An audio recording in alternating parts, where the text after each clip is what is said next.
তো hi hello সবাইকে welcome to Tanis ওয়ার্ল্ডে সবাইকে অনেক অনেক স্বাগত। তো আজকে কিন্তু আমরা নিয়ে চলে এসেছি আমাদের নিউ ব্লগ। তো আজকে আমাদের ব্লগে থাম্বনেল দেখে অবশ্যই বুঝতেই পারছো যে আমরা আজকে কোথায় যাব। আসলে কি আমরা কিন্তু প্রতি বছর অনেকবার মেলায় আসা হয়, বাট এবার একটু পরিস্থিতিটা এতটাই খারাপ ছিল বাইরে, আর মন মেজাজও এতটা খারাপ ছিল যে মেলায় এতবার আসা হয়নি। তো তাও কি করব বলো, এই যে ছোট বাচ্চাটার জন্য আসতেই হলো, বিকজ ওর বাড়িতে বসে বসে মন খারাপ করছিল সবাই মেলায় যাচ্ছে বলে। তো আমরাও আজকে চলে এসেছিলাম। তো মেলা তো প্রায় শেষই, তো দেখা যাক শেষের দিকে কোনো সেল টেল পাই নাকি, আর কি আনন্দ করেছিলাম সব তোমাদের সাথে শেয়ার করব। তো চলো দেখতে থাকো ব্লগটি, সঙ্গে থাকো, সাথে থাকো।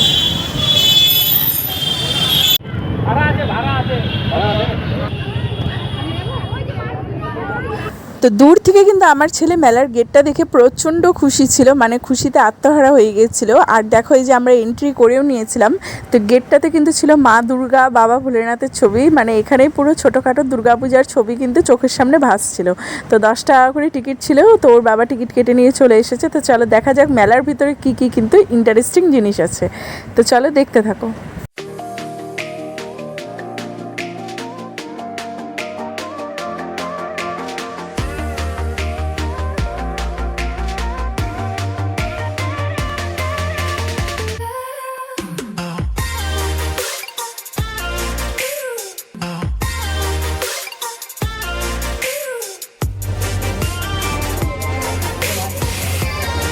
চারিদিকটাতে কিন্তু ছোট বড় প্রচুর দোকান ছিল, আর সেই সঙ্গে ছিল 20 টাকা, 10 টাকা, 40 টাকার হরেক মাল। তো এই সমস্ত দেখে কিন্তু মনটা পুরো খুশি হয়ে গেছিলো। বাট আমরা চাচ্ছিলাম আগে মেলার ভিতরটা ঘুরে আসতে।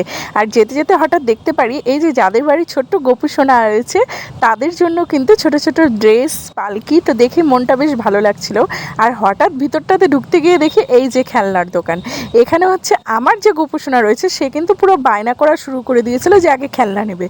তা আমি ওকে যাই হোক কোনোভাবে মনটা ঘুরাই যে আমরা আগে মেলাটা ঘুরে আসি তারপরে খেলনা কিনে দেবো। আর দেখো চারিদিকে কত ভিড়, খালি মানুষের মাথা দেখা যাচ্ছে। আমরা তো মেলার প্রায় শেষের দিকে গেছি, তাও দেখো এত যে ভিড়, মানে কি বলবো, মেলাটাকে আর একটু এক্সটেন্ড করলে কিন্তু খুব ভালো হয়। আর এখানে প্রচুর দেখো রাইডিং এসেছিলো। আমি কিন্তু রাইডিংয়ের খুব বড় ফ্যান, আমার খুব ভালো লাগে রাইডিং করতে। তো চলো তোমরা আমার সাথে থাকো, দেখতে পারবে আমি কি কি রাইডিং করেছিলাম আর কি কি মজা করেছিলাম।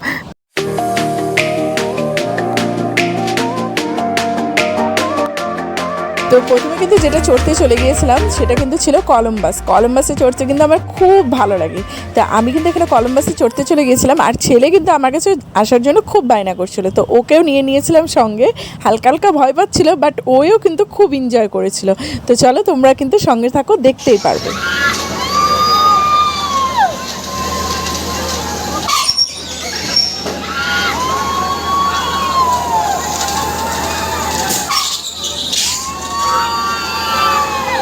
তো ছেলেকে নিয়ে কিন্তু চড়ার পরেও কিন্তু আমার মনের আশাটা একদমই শেষ হয়নি। তো আমার কিন্তু এটাতে চড়তে খুব ভালো লাগে। তো আমি চলে গিয়েছিলাম আবারও একবার চড়ার জন্য। তো চলো দেখতে থাকো। এবার কিন্তু ছেলেকে রেখে গিয়েছিলাম, বিকজ ছেলে একটু বলতেছিল যে মা আমার ভয় লাগছিল। তো ওও আসতে চাচ্ছিল না। তো ও দেখো দাঁড়িয়ে দাঁড়িয়ে আমাকে একটু মনে দুঃখ নিয়ে কিন্তু বিদায় করছিল। আর এখানে দেখো এত পরিমাণে আনন্দ হচ্ছিল, মানে কি বলবো, তোমরা জাস্ট এনজয় করো ভিডিওটা দেখে।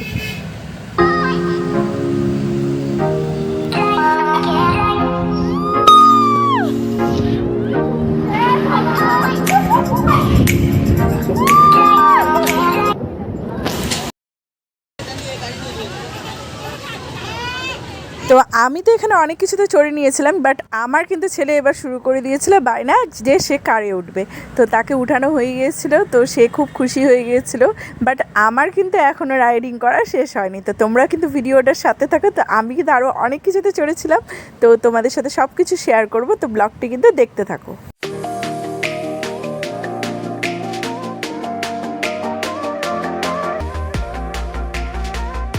তো ছেলের কিন্তু কার রাইডিংয়ের পরে আমি চলে গিয়েছিলাম টোড়াতে উঠার জন্য।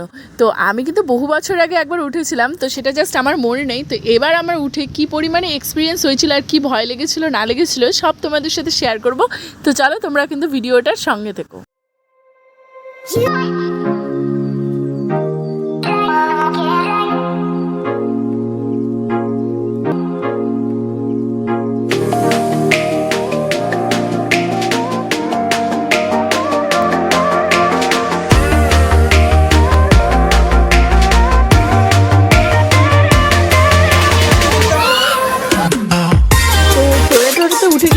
মজা লেগেছিলো, বাট লাস্টের দিকে যে এই যে পাকটা দিয়েছিল এটাতে পুরো আমার একদম মাথাটা ঘুরে গিয়েছিল, মনে হচ্ছে বমি হয়ে যাবে। বাট এই সমস্ত কাটিয়েও কিন্তু মনটায় কিন্তু স্বাদ মেটেনি। এবার মন ছিল নাগরদোলায় ছিল। তো চলো নাগরদোলাতে উঠে আমার কী কী এক্সপিরিয়েন্স হয়েছিল আর উপর থেকে মেলাটাকে দেখতে কীরকম লাগে সব তোমাদের সাথে শেয়ার করব। তো চলো কিন্তু ব্লগটার সঙ্গে থাকো, সাথে থাকো। তা আমি কিন্তু প্রথমে চলে গিয়েছিলাম নাগরদোলার টিকিট কাটতে, বিকজ নাগরদোলা দেখেও কিন্তু আমার কিন্তু খুব উঠতে ইচ্ছা করছিল। ওর বাবা কিন্তু উঠতে একদমই ভালোবাসে না, ও খুবই ভয় পায়, তো ও কিন্তু কোনো কিছুতে উঠে না, আমি একাই সব কিছু এনজয় করি। তো ফার্স্টে চলে গিয়েছিলাম এবার নাগরদোলাতে উঠতে। তো এখানে কিন্তু মোটামুটি যে কটা রাইডিংগুলো ছিল বড়দের সেগুলো কিন্তু সবই কিন্তু টিকিট ছিল 80 টাকা করে। তো আমি নাগরদোলার টিকিট কেটে নিয়েছিলাম। তো চলো দেখা যাবে যে উপরে গিয়ে আমি কী কী এক্সপিরিয়েন্স করেছিলাম আর মেলাটাকে উপর থেকে দেখতে কীরকম লাগে সেটাও তোমাদের সাথে শেয়ার করবো। তো চলো।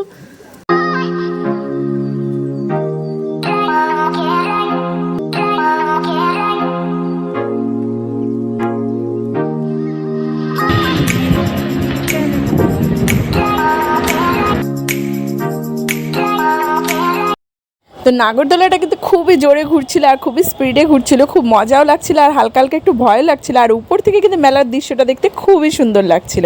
আর তোমাদের সাথে একটা জিনিস শেয়ার করি, সেটা হচ্ছে খুবই ইন্টারেস্টিং একটা জিনিস আমি মেলার মধ্যে দেখেছিলাম। তো দেখো এখানে কি সুন্দর সেলফি আর ভিডিও করছিল সবাই, তো ভালো লাগছিল বেশ দেখে। আর পিছনে যে তোমরা রাইডিংটা দেখছো এটাই কিন্তু একমাত্র রাইডিং ছিল যেটা 100 টাকা করে টিকিট ছিল। তো আমার বর প্রচণ্ড বোরিং হয়ে গেছিলো নিচে দাঁড়িয়ে থাকতে থাকতে, তো আমাকে আর উঠতে দেয়নি। আর এখানে জাদু খেলা হচ্ছিল আর সেই সঙ্গে কিন্তু মেলাতে কিন্তু খালি রাইডিংয়ের জিনিস না, অনেক কিছু নতুনত্ব খাবারেরও জিনিস এসেছিলো। তো আমার সেদিনকার কিন্তু নিরামিষ ছিল, তো আমরা সেদিনকার ট্রাই করিনি। এই যে দেখছো কাবাব, শর্মা রোল, তারপর আইসক্রিম, আরও অনেক কিছু। আর এটা ছিল কিন্তু শিক্ষিত আলু। তো এখানকার আলুটা একটু বেশি পড়াশোনা করে নিয়েছে, তো সে শিক্ষিত হয়ে গিয়েছিল। তো তোমরা কী কী মেলাতে এসে ট্রাই করেছো অবশ্যই জানিও। আর এখানে চলে এসেছিলাম ছেলের জন্য কিছু খেলনা কিনতে। তো এখানে কিন্তু অনেক কিছু জিনিস আমাকে ছেলের জন্য নিতে হয়েছিল, বিকজ বাড়িতে কিন্তু ছেলেকে দেখার সেরকম কেউ থাকে না। তো একটু খেলনা টালি থাকলে কাজ করতে সুবিধা হয়, বাচ্চারা খেলনা নিয়ে ব্যস্ত থাকলে মাদেরই সুবিধা। তো টুকটাক অনেক কিছু খেলনা নিয়েছিলাম, তো তোমাদের সাথে বাড়ি গিয়ে সেগুলো সবই শেয়ার করব। তো চলো ব্লগটা কিন্তু দেখতে থাকো। সামনে কিন্তু একটা জিনিস আরেকটা দেখাবো তোমাদেরকে, সেটা কিন্তু অবশ্যই তোমাদেরকে বলবো ট্রাই করে। তো চলো দেখতে থাকো ব্লগটা। তো এটা কিন্তু একটা খুবই সুন্দর খেলনা ছিল। তো আমরা যে আগে বাবেল বানাতাম শ্যাম্পুর ফেনা দিয়ে, তো এটাই ছিল সেটা, বাট এটা কিন্তু মুখ দিয়ে ফু দিতে হচ্ছিল না, জাস্ট বন্দুকের মতো টিপলে অনেক ফেনা হচ্ছিলো। তো ছেলেকে কিনে দিয়েছিলাম। আর এখানে আমি নিয়ে নিয়েছিলাম পূজার জন্য কিছু স্পেশাল মেকআপ। তো অনেক কিছু শপিং করেছিলাম যাতে পূজার আগে এখানে একটু কমের মধ্যে পেয়ে যাই। তো এই সমস্ত শপিং করে এখানে একটু চশমা নিয়ে রঙ্গলি করেও আমি 2-1টা চশমা সানগ্লাস শপিংও করেছিলাম। তো সব শেষে কিন্তু একটু খিদে পেয়ে গেছিলো, তো কী করবো বুঝতে পারছিলাম না। তো আমাদের তো নিরামিষ ছিল, তা আমরা কিন্তু চলে এসেছিলাম পাঁশকুড়ার চপ খেতে। তো পাঁশকুড়ার চপ খেতে খুবই ভালো লেগেছিলো। আর সেই সঙ্গে দেখতে পাই পাশে একটা সেই কাউন্টার, তো মকটেলের কাউন্টার। এটা মনে হয় এবারকার মেলার একটা আকর্ষণীয় মানে খাওয়ারের জায়গা ছিল। তো এর আগেও কিন্তু একবার এসেছিলো মকটেল, তো আমি ট্রাই করেছিলাম, বাট আমার কিন্তু টেস্টে সেরকম কোনো কিছু ভালো লাগেনি, তো আমি ওখানে ট্রাই করিনি মকটেল। বাট তোমরা কে কে মকটেল ট্রাই করেছো আর ভালো লেগেছে অবশ্যই কমেন্টে জানিও। বাট আমি এগুলোকে পাত্তা না দিয়ে কিন্তু আগে এগিয়ে যাই। তো চলো আগে তোমাদেরকে একটা সাজেশন দিব, তোমরা দেখবে খুবই আনন্দ পাবে। তো বহুদিন পরে মেলাতে এসে আমরা কিন্তু আজকে খুবই আনন্দ করেছিলাম আর সেই সঙ্গে অনেক কিছু শপিং করেছিলাম ছেলের জন্য প্লাস আমার জন্য। তো তোমাদেরকে আরেকটা জিনিস অবশ্যই শেয়ার করবো যেটা তোমরা মাস্ট বি ট্রাই করো, সেটা হচ্ছে এই মালপোয়াটা। আমি কিন্তু ট্রাই করে জাস্ট এত ভালো লেগেছিলো, মানে কি বলবো, জানি না কতদিন মেলা বাকি আছে, বাট গেলে অবশ্যই একবার ট্রাই করো। মালপোয়াটা খেতে খুবই টেস্টি, আমি খেয়ে এত ভালো লেগেছিলো যে পরে আমি লোক দিয়ে আবারও আনিয়ে রেখেছিলাম। তো মালপোয়াগুলো কিন্তু 250 টাকা করে নিচ্ছিল, প্রথমে 250 নিয়েছিলাম, পরে ভালো লাগাতে আমি কিন্তু হাফ কেজি বাড়ির জন্য আনিয়ে রেখেছিলাম। তো তোমাদেরকে অবশ্যই বলবো যে আমরা কিন্তু এই করতে করতে মেলার ব্লগের লাস্ট পার্টে চলে এসেছি। তো তোমাদেরকে বলবো যদি আমার ভিডিওটি ভালো লেগে থাকে অবশ্যই লাইক কমেন্ট করতে ভুলো না আর সাবস্ক্রাইব করতে একদমই ভুলো না। অনেকদিন পরে মেলাতে এসে আমরা কিন্তু ফুলটু মস্তি করেছিলাম আর খুব আনন্দ করেছিলাম, অনেক শপিংও করেছিলাম। তোমাদেরকে অবশ্যই বলবো মেলা যতদিনই আছে যাও, একদিন ঘুরে এসো, অবশ্যই ভালো লাগবে। তো চলো দেখা হবে আবারও নতুন কোনো একটি ব্লগ নিয়ে অন্য কোনো একটি ভিডিওতে।